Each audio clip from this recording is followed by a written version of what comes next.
Dr. Amina Al-Kadhimi specializes in natural food fermentation and works in order to highlight its role as a knowledge-based and community-driven practice that contributes to promoting health, sustainability, and social stability. She actually has founded the Lactopro Center as a training platform which is dedicated to spreading the culture of conscious fermentation and building practical skills that create sustainable job opportunities, especially for women in the field of healthy food production. She also has a multidisciplinary academic background and integrates the science, food, the environment, and community developments in her work. She is also active in Women's Association, where she contributes to initiatives focused on promoting knowledge, supporting sustainable food, preserving the environment, and empowering women economically through projects based on fermentation as a tool for production and development. So how about this? We welcome Dr. Amina Al-Kadhimi, the founder of Private Training and the Scientific Consulting Center. Dr. Amina Al-Kadhimi, we're very pleased to have you over here. And first of all, good morning to you. Good morning to you. Good morning to Kuwait TV, and I'm very glad to be here, and thank you for having me. You're most welcome, and it's appreciated for you to be here. It's an honor. Now, speaking of course, Dr. Amina, the good life in the light of the environment's economic challenges, can you speak of what you're actually advocating for? Yeah, what I'm trying to do is just to simplify things, just to prove that living a healthy life and sustainable life is very simple and basic, and everyone should have this access.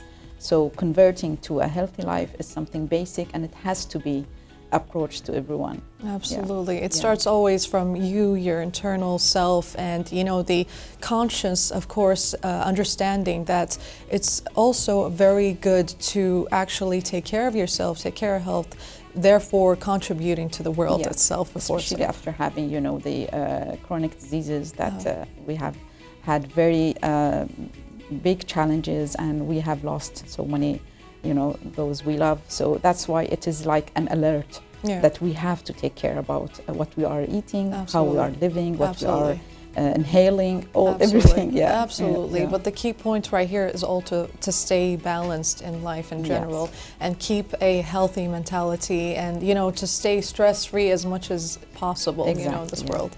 So the relationship between nutrition and human physical and mental health, can we speak a little bit more about that? Yes, this is very important now. Everyone's talking about that whatever you are eating, the healthy gut means you are in a very good, stable life, because that means you can think better, and there is a connection between the your brain and the gut brain. Inside. Maybe so you have heard about that. Yes, I know. So once you take care of your food and you balance the microbiome in your gut, that means you can live in a better way, you can think better.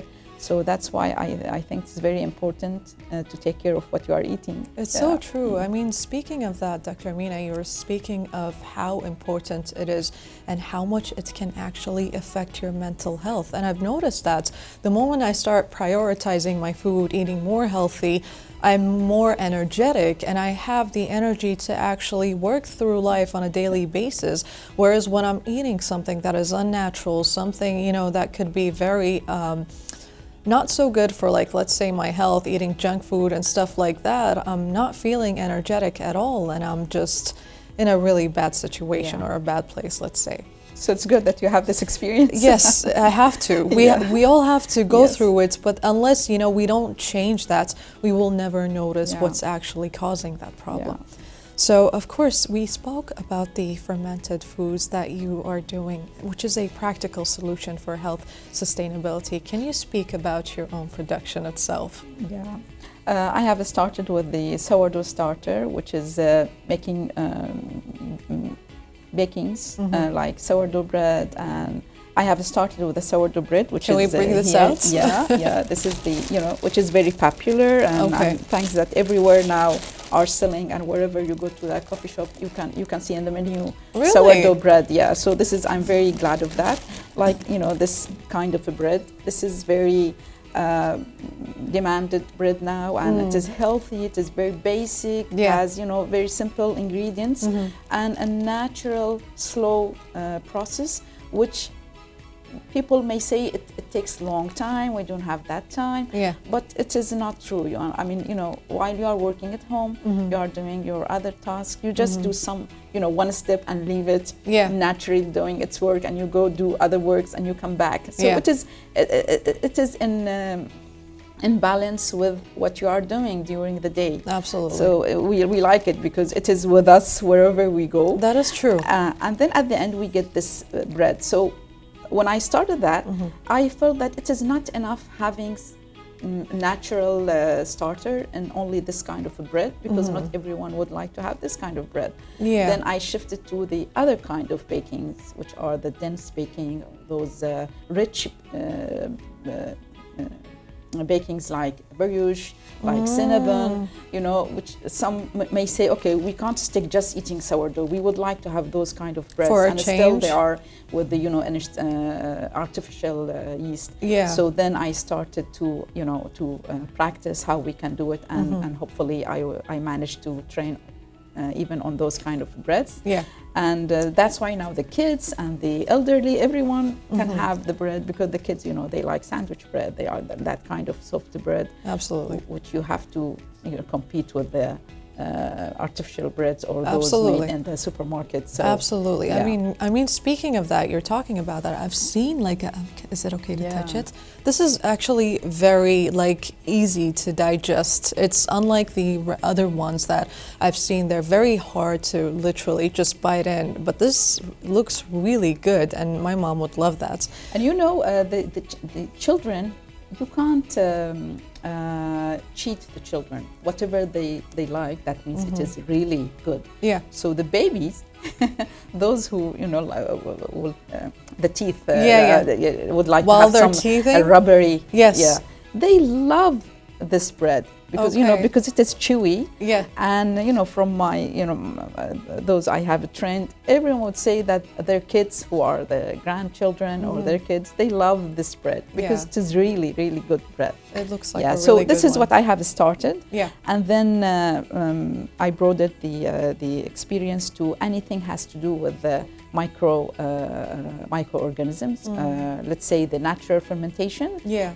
So we have starter, sourdough starter, which is used for baking, and then the drinks, fermented drinks. Can we bring out the fermented now drinks? And speaking of that, yes, this is the. What is this? This is kombucha. Kombucha. And this is very I know a powerful. lot of people would love this. This is alternate for the soft drinks, because soft drinks, you know how bad they are. They're very harmful. And the reason people would like to have soft drinks is because it is carbonated, and you know, after having heavy meal.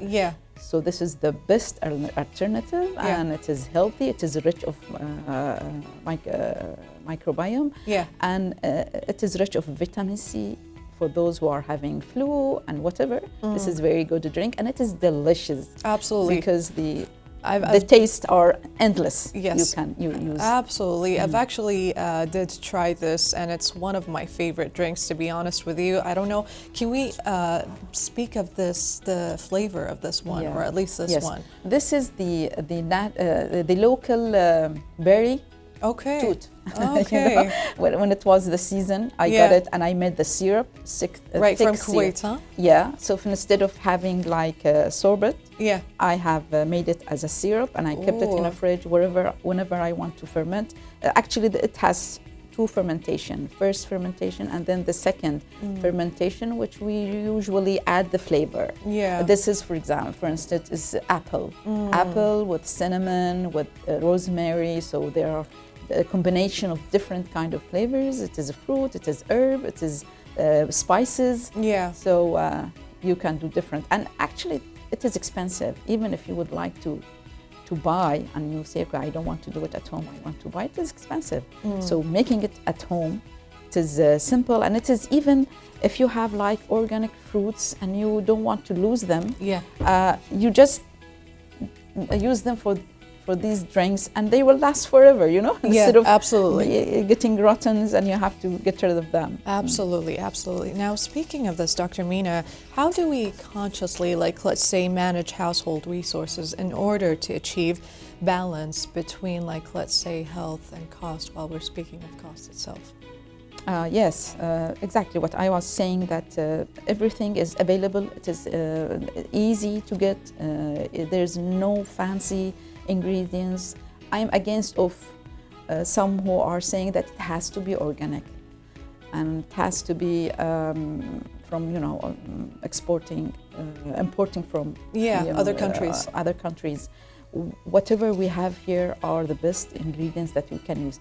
Even if they were not, then being rich with the natural ingredients as much as possible, and even those microbiomes that are inside the food, yeah, it can do the balance. Okay, yeah, you know, absolutely. Not having perfect ingredients, but the body, the digestion system can benefit of what we are having. Absolutely.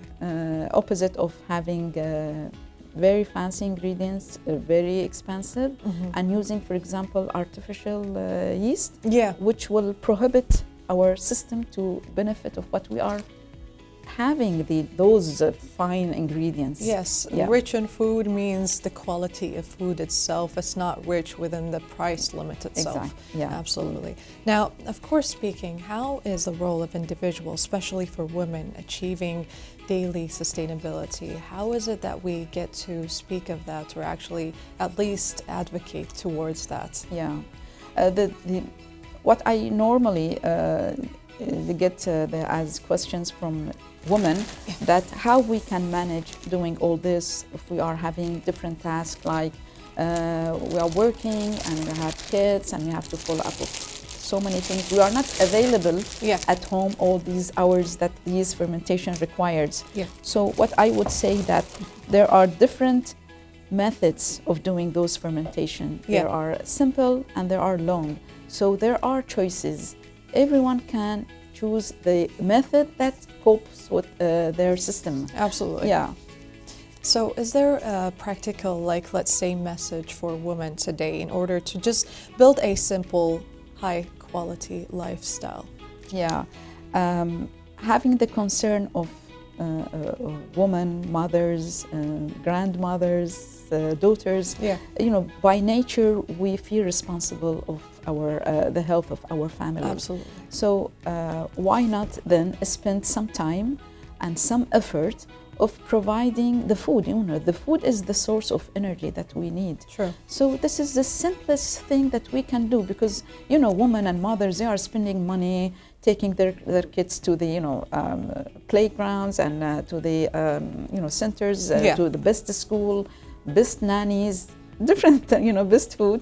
So how about this simple food that we can provide, and this lifestyle, which is the mother herself can be a role model, not only to this family, to even the extended family, to the friends.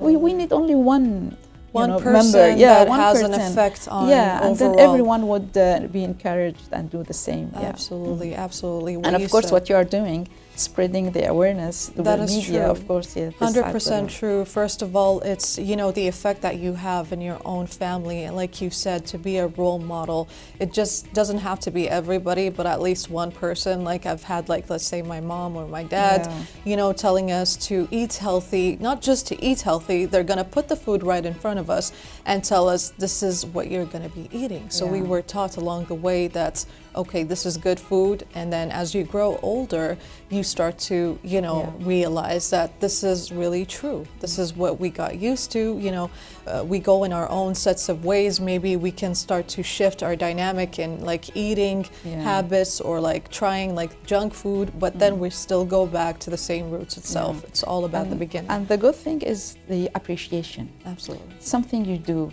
with love, you really appreciate, because we need to pray to God, you know, thank God whenever we eat. How about if this food that we are eating is really natural and it's something that God has provided for us just to benefit our body?